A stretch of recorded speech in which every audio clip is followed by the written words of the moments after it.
আপনি খেয়াল করলে দেখবেন যে আমাদের আশেপাশে এমন কিছু মানুষ থাকে যাদের সাথে মাত্র 5 মিনিট বসলেই আপনার পুরো মুড একেবারে খারাপ হয়ে যাবে। এই মানুষগুলো সব সময় আপনারা অপমান করার চেষ্টা করবে, আপনারা টিটকারি মেরে কথা বলবে, দোষ তাদের হইলেও যে কোনোভাবে ঘোরায় পেঁচায় সেটা আপনার ঘাড়ে দেওয়ার চেষ্টা করবে।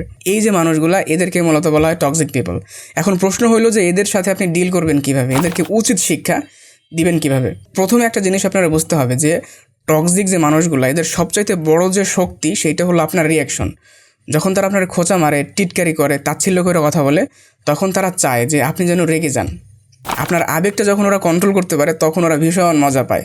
তাইলে আপনি করবেন কি, আপনার প্রথম যে কাজ সেইটা হচ্ছে ওদের সাথে একটা ডিস্টেন্স তৈরি করতে হবে। সবার আগে যেটা বুঝতে হবে যে আপনার যে মানসিক শান্তি, সেই মানসিক শান্তি ওই সকল মানুষের থেকে অনেক অনেক বেশি গুরুত্বপূর্ণ।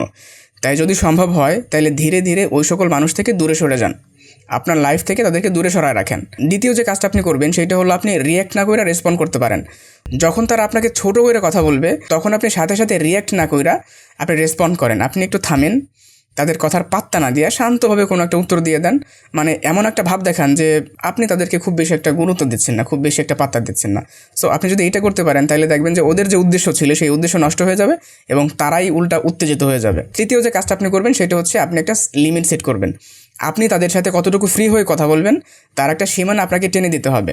যখন তারা উল্টাপাল্টা কোনো কিছু বলবে, আপনার সম্পর্কে হোক বা অন্য কোনো একজন মানুষের সম্পর্কে হোক, তাদেরকে একেবারে সোজা বলে দেবেন যে দেখেন ভাই, এই ধরনের আলতু ফালতু কথা আমি মোটেও পছন্দ করি না, নেক্সট টাইম এই ধরনের কথা আমার সামনে আর বলতে আসবেন না।